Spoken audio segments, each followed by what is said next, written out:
तुरंत हाँ कर दी। कॉलेज के ब्लैक स्टूडेंट्स में से उन्हें चुना गया था। एक बार वो एक ट्रेन पर काम कर रहे थे। ट्रेन में सफर कर रहे एक आदमी ने उनसे कहा कि वो उसके लिए और उसकी पत्नी के लिए पीने के लिए दूध लाएं।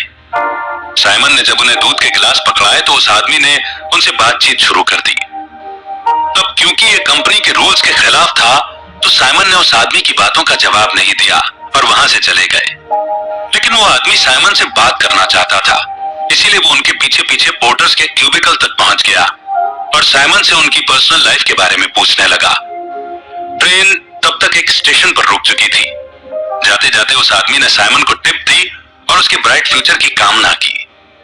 फिर पूरी गर्मियों में साइमन टिप के मिले पैसे बचाते रहे, जिससे उन्होंने कॉलेज के सेमेस्टर की फीस भरी।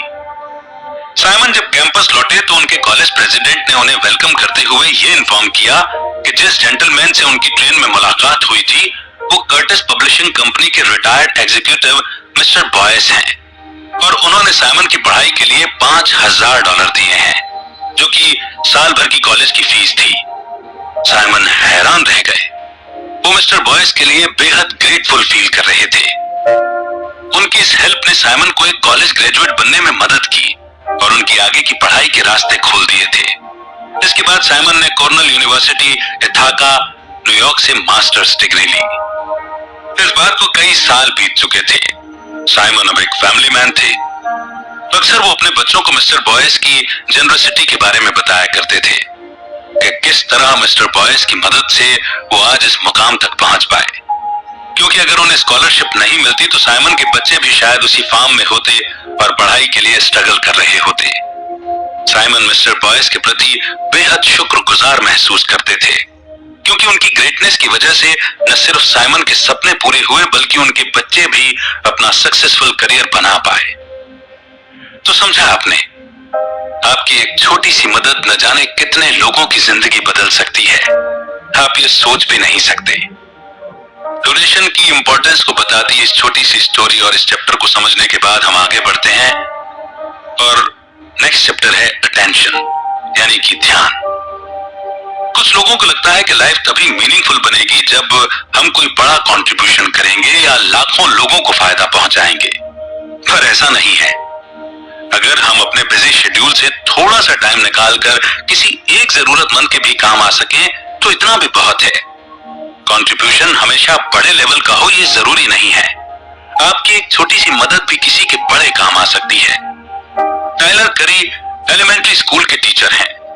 क्लास के पहले दिन उन्होंने देखा कि उनका एक स्टूडेंट रोमेल, जो कि 4th क्लास का स्टूडेंट था, उसे ठीक से पढ़ना नहीं आ रहा था।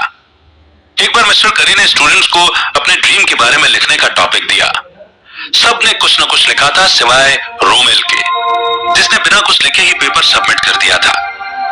मिस्टर करी ने तुरंत रोमेल को बुलाकर उससे बात की तो उन्हें पता चला कि रोमेल एक स्पेशल स्टूडेंट है और उसे कुछ गिने चुने वर्ड्स ही पढ़ने आते हैं जो उसकी माँ ने उसे सिखाए थे। उसने ये भी कहा कि उसे स्पोर्ट्स और म्यूजिक कुछ खास पसंद नहीं है, पर हाँ, उसे आर्ट बहुत पसंद है। अपनी उम्र के बाकी बच्चों की तरह रोमेल पढ़ लिख नहीं पाता था। मिस्टर करी उसके लिए कुछ करना चाहते थे ताकि रोमेल नॉर्मल बच्चों की तरह पढ़ना लिखना सीख सके। अपने 2 साल के टीचिंग जॉब में उन्हें पहले कभी किसी स्पेशल चाइल्ड को पढ़ाने का मौका नहीं मिला था, जो एक शब्द तक नहीं पढ़ सकता था। मिस्टर करी के लिए रोमेल का केस किसी चुनौती से कम नहीं था।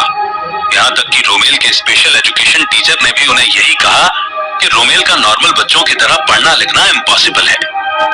लेकिन बाकियों से अलग मिस्टर करी ने डिसाइड कर लिया था कि वो हर हाल में रोमेल को पढ़ना लिखना सिखाएंगे।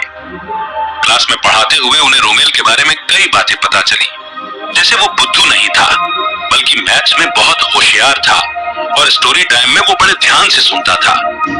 क्रिसमस की छुट्टियों के बाद मिस्टर करी ने रोमेल को सिखाने के लिए एक प्लान बनाया। ये प्लान था पिचिंग वर्ड्स, जहां वो रोज 10 मिनट तक रोमेल के साथ एक स्टोरी पढ़ते थे। मिस्टर करी स्टोरी पढ़ते थे और रोमेल को वो वर्ड्स पहचानने होते थे जो मिस्टर करी स्टोरी में पहले से सिलेक्ट करके रखते थे। जब भी रोमेल किसी वर्ड पर अटक जाता तो मिस्टर करी उसे बाजू में पिंच करते। स्टोरी रीड करते हुए कई हफ्ते गुजर गए, पर अभी तक रोमेल में कोई इंप्रूवमेंट नजर नहीं आ रहा था, बल्कि उल्टा एक बच्चे के साथ हाथापाई करने के कारण उसे कुछ दिनों के लिए लिए स्कूल से सस्पेंड कर दिया गया था। ये पहली बार नहीं था जब वो सस्पेंड हुआ था। खैर, एक हफ्ते बाद जब वो वापस स्कूल गया तो रोमेल की माँ ने उसे रिक्वेस्ट करते हुए समझाया कि वो स्कूल में मिस्टर करी की बात सुने और पढ़ने में मन लगाए।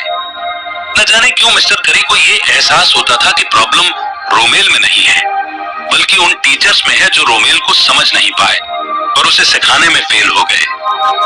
किस्मत से मिस्टर करी को स्कूल में एक छोटी सी क्लासरूम मिल गई, जहां वो रोमेल को आराम से पढ़ना लिखना सिखा सकते थे। वो हर हफ्ते 9 घंटे रोमेल को एक कॉन्सोनेंट और वोवेल साउंड सिखाने की कोशिश करते थे, जिसके लिए उन्हें अलग से कोई पैसा नहीं मिल रहा था। ये वो रोमेल की मदद के लिए अपनी मर्जी से कर रहे थे। हर एक नया साउंड सीखने के लिए रोमेल निमानिक सिस्टम का अपना खुद का वर्जन निकालकर उसे कैरेक्टर का रूप देकर ड्रॉ किया करता था, और जब भी वो कोई साउंड भूलता तो अपने ड्राइंग्स की तरफ देख लेता जो पूरे क्लासरूम की दीवारों पर चिपकाई गई थी। धीरे धीरे दिन रात मेहनत करने के बाद आखिरकार रोमेल ने साउंड्स को पहचान कर वर्ड्स बनाना सीख ही लिया। कुछ हफ्तों बाद मिस्टर करी और रोमेल प्रिंसिपल के ऑफिस गए।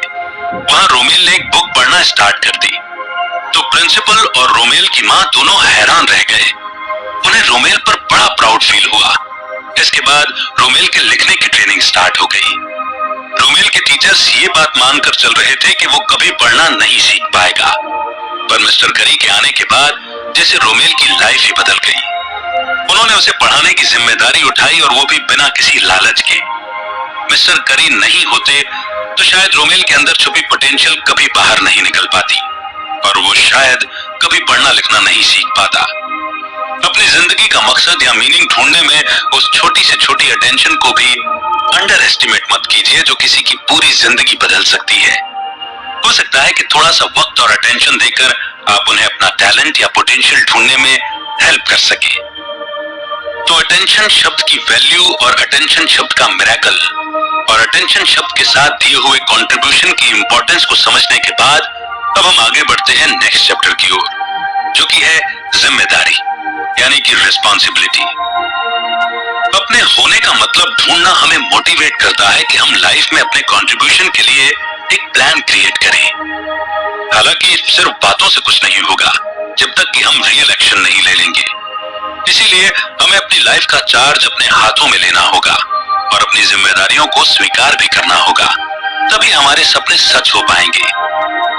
जब जिंदगी हमारे मुताबिक नहीं चलती तो हम दूसरों को ब्लेम करने लगते हैं या बहाने बनाने लगते हैं, लेकिन लाइफ में अगर प्रोग्रेस चाहिए तो अपने कामों की जिम्मेदारी भी खुद लेनी होगी। हम जो भी करें अपने दम पर करें, तभी हम अपनी समझ से हर सिचुएशन में अपना बेस्ट रिस्पांस दे पाएंगे। चक नॉरिस 16 साल की उम्र में लॉस एंजल्स के एक मार्केट में ग्रोसरी पैकिंग का काम करने लगे थे। उन दिनों ग्रोसरी स्टोर्स भारी सामान पैक करने के लिए बॉक्सेस का इस्तेमाल किया करते थे। चक नॉरिस को लगता था कि सब कुछ अच्छा खासा चल रहा है, उन्हें अपनी जॉब से कोई शिकायत नहीं थी, वो जो कर रहे थे उसी में खुश थे। फिर एक दिन ड्यूटी खत्म होने का टाइम आया तो मैनेजर ने उनसे कहा कि कल से काम पर आने की जरूरत नहीं है, क्योंकि वो बहुत स्लो पैकिंग करते हैं। मैनेजर की बात सुनकर चक उदास हो गए। तब वो एक 16 साल के शर्मीले लड़के थे जिसे ढंग से बात करना तक नहीं आता था। पर हैरानी की बात थी कि चक ने मैनेजर से कहा कि वो उन्हें एक मौका और दे, इस बार वो पहले से अच्छा काम करके दिखाएंगे। मैनेजर मान गया। उसने नॉरिस को एक चांस दे दिया। इस बार नॉरिस ने न केवल फटाफट सारी पैकिंग की, बल्कि उन्होंने ओवर टाइम भी किया।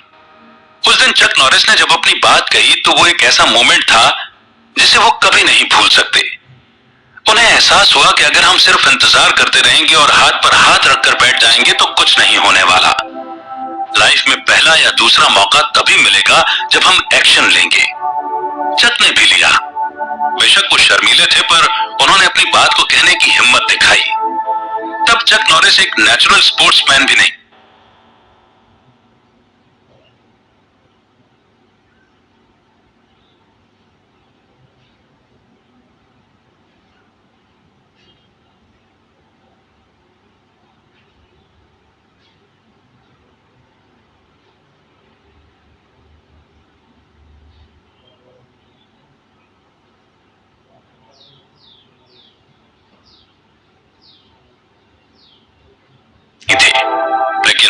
क्योंकि उन्होंने जी जान लगाकर कराटे सीखे थे, तो वो पूरे 6 सालों तक वर्ल्ड मिडिल वेट चैंपियन रहे। 36 की उम्र में चक नॉरिस को एक एक्टर बनने का ख्याल आया।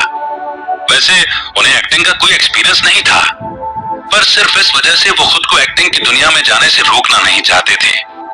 जरा सोचिए, चक नॉरिस ने अगर एक्शन नहीं लिया होता, सिर्फ बहाने बनाकर पल्ला झाड़ लिया होता, तो क्या होता?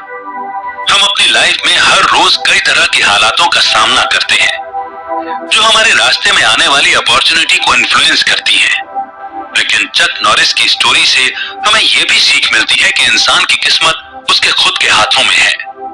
हम अपना लक खुद डिसाइड करते हैं, लेकिन यह तब होगा जब हम खुद अपनी लाइफ की जिम्मेदारी लेंगे।